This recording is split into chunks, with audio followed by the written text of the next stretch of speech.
അതുണ്ടോ പറഞ്ഞാൽ തീർന്നു.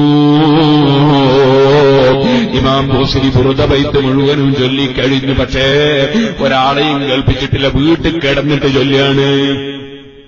ചൊല്ലിക്കഴിഞ്ഞപ്പോൾ നബി സല്ലല്ലാഹു അലൈഹി വസല്ലം തങ്ങളെ സ്വപ്നത്തിൽ കണ്ടു. ആ ബുറുദ ബൈത്ത് ഒന്ന് കേൾക്കാൻ താൽപര്യം പ്രകടിപ്പിച്ചു. ഇമാം ബൂസരി ചൊല്ലി എന്ന് തുടങ്ങി. ചുരുക്കി പറയട്ടെ, ഞാനത് ബുറുദ ബൈത്തിന്റെ ആമുഖത്തിൽ വിശദമായി പറഞ്ഞിട്ടുണ്ട്. അങ്ങനെ ചൊല്ലി ചൊല്ലി ബുറുദ ബൈത്ത് അങ്ങ് തീർന്നപ്പോൾ അതിന് ബുറുദാന്ന് പേരില്ല കേട്ടോ. അതിന്റെ പേര് അൽ കവാകിബു ദുർരിയ ഫീ മനബിരി മദ്ഹി ഖൈറിൽ ബരിയ. ബുറുദ എന്ന പേര് പിന്നെ വന്നതാ. നബിതങ്ങൾക്ക് നീ സുഖപ്പെടുത്തണേ. അപ്പൊ രോഗം സുഖപ്പെടുന്നവൻ അള്ളയാണ്. അതിന്റെ നിമിത്തങ്ങളാണിതെല്ലാം. ഇമാം ബൂസരി തങ്ങളെ ശരീരത്തിൽ രോഗമുള്ള സ്ഥലത്ത് ഉറക്കിൽ അല്ലാഹുവിന്റെ റസൂൽ സല്ലല്ലാഹു അലൈഹി വസല്ലം അങ്ങ് തടകിക്കൊടുത്തു. രോഗം പൂർണ്ണമായങ്ങ് മാറിപ്പോയി. ഇമാം ബൂസരി തങ്ങൾ ആ ബുറുദ ചൊല്ലിയ സന്തോഷം കൊണ്ട്, അല്ലാഹുവേ ഞങ്ങളെ കയ്യിൽ സമ്പാദ്യങ്ങളൊന്നുമില്ല, ഹബീബിന് സല്ലല്ലാഹു അലൈഹി വസല്ലം തങ്ങളെ മദ്ഹ് പറയൽ, അഹ്ലു ബൈത്തിന്റെ ബഹുമാനം പറയൽ, അതേ ഉഖ്റവിയായ ആലിമീങ്ങളുടെ ബഹുമാനം പറയൽ, നിന്റെ ദീനിനെ കുറിച്ച് പറയൽ ഞങ്ങൾക്ക് ഏറ്റവും സന്തോഷമുള്ള കാര്യമാണ്. ആ കാരണത്താൽ ഞങ്ങൾക്ക് എന്ത് രോഗമുണ്ടോ, ഞങ്ങളോട് ദുആ കൊണ്ട് വസിയ്യത്ത് ചെയ്തവർക്ക് എന്ത് രോഗമുണ്ടോ, ഞങ്ങളുടെ സ്ഥാപനങ്ങളിലേക്ക് നേർച്ചകളും സദഖകളും ചെയ്തവർക്ക് എന്ത് രോഗമുണ്ടോ, നീ സുഖപ്പെടുത്തണേ അല്ലാഹ്. ഇമാം ബൂസരി തങ്ങളെ രോഗം പൂർണ്ണമായി മാറിപ്പോയല്ലോ. അതോടുകൂടെ അല്ലാഹുവിന്റെ റസൂൽ സല്ലല്ലാഹു അലൈഹി വസല്ലം തങ്ങളെ വകയിൽ ഒരു ഗിഫ്റ്റ്, റസൂലുള്ളാഹിന്റെ വകയിൽ ഒരു സമ്മാനം. ആ സമ്മാനം എന്താണ്? അല്ലാഹുവിന്റെ റസൂൽ സല്ലല്ലാഹു അലൈഹി വസല്ലം തങ്ങളുടെ മദ്ഹ് പാടിയ വകയിൽ മുമ്പ് കഅബ് ബിൻ സുഹൈർ റളിയല്ലാഹു അൻഹുവിന് കൊടുത്ത അതേ ഗിഫ്റ്റ് തന്നെ ഒരു സാല് പുതപ്പിക്കലാണ്. അത് ഉറക്കില നടത്തുന്നത് മദീനയിൽ കിടക്കുന്ന മുഹമ്മദുർ റസൂലുള്ളാഹി. ഈജിപ്തിൽ കിടക്കുന്ന ഇമാം ബൂസരി തങ്ങളെ കഴുത്തിൽ ഒരു പുതപ്പാനുണ്ട്. പടച്ച റബ്ബ് അല്ലാഹുവിന്റെ റസൂലിന് കൊടുക്കുന്ന കഴിവിനെ കുറിച്ച് സംശയിക്കണ്ട മുസ്ലിമേ. സംശയം അബൂജഹലിന്റെ പരിപാടിയാണ്.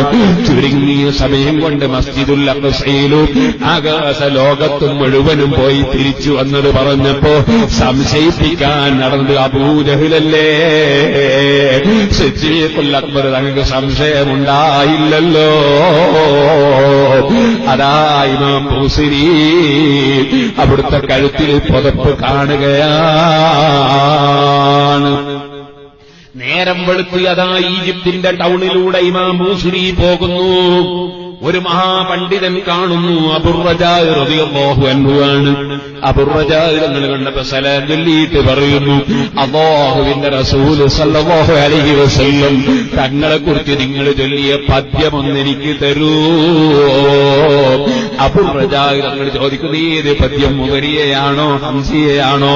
ഒരുപാട് പദ്യം ആരോഗ്യമുള്ള സമയത്ത് ചൊല്ലിയിട്ടുണ്ട്. ഈ ബുറുദ ബൈത്തുണ്ടല്ലോ, ബുറുദ എന്ന പേര് വന്നത് ഈ പുതപ്പ് സമ്മാനിച്ച വകയിലാണ്. ബുറുദ എന്നതിന്റെ അർത്ഥം തന്നെ പുതപ്പാണ്. അത് വന്നത് അല്ലാഹുവിന്റെ റസൂൽ ഈ പുതപ്പ് കൊടുത്തതുകൊണ്ടാണ്. ഇരിക്കട്ടെ, ഈ ബുറുദ ആരെയും മുമ്പ് കേൾപ്പിച്ചിട്ടില്ലല്ലോ, ആർക്കും കൊടുത്തിട്ടില്ലല്ലോ. അപ്പൊ അതിനെക്കുറിച്ച് എന്റെ സ്നേഹിതൻ അബുർറജാ റളിയല്ലാഹു അൻഹു ചോദിക്കാൻ തരമില്ലല്ലോ എന്ന നിലയ്ക്ക് ഏത് പദ്യമെന്ന് ചോദിക്കുമ്പോ അബുർറജാ തങ്ങളങ്ങ് ചൊല്ലിക്കൊടുത്തു. അമീൻ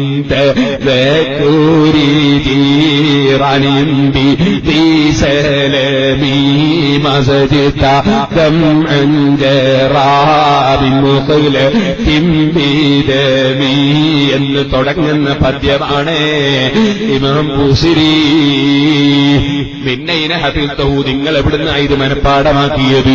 ഞാനിത് ആർക്കും കേൾപ്പിച്ചിട്ടില്ലല്ലോ, കൈമാറിയിട്ടില്ലല്ലോ.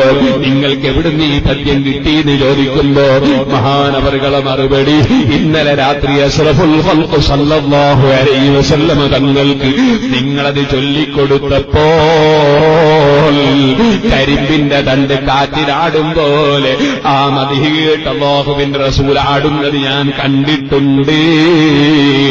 അപ്പോൾ ഞാൻ ആ പദ്യം മനഃപ്പാടമാക്കിയതാണ്. ഇമാം ബൂസിരി എനിക്ക് കോപ്പി കൊടുക്കാതിരിക്കാൻ പറ്റുമോ? ഇമാം ബൂസിരി കോപ്പി കൈമാറുന്നു. ലോകം മുഴുക്കി ബുറുദ ബൈത്ത് ചൊല്ലി മന്ത്രിക്കുന്നു. ബുറുദ ബൈത്ത് കല്യാണ വീട്ടിൽ ചൊല്ലുന്നു. അതേ കശ്ഫുദ്ദുറൂനിൽ കാണാം മരിച്ച മയ്യിത്തിന്റെ സമീപത്ത് പോലും ചില സ്ഥലങ്ങളിൽ അല്ലാഹുവിന്റെ റസൂലിന്റെ മദ്ഹായ ബുറുദ ചൊല്ലുന്ന പതിവുണ്ടായിരുന്നു. എന്റെ ചെറുപ്പക്കാരെ, ഞാൻ ഇവിടത്തേക്ക് ഇങ്ങനെ വരുമ്പോ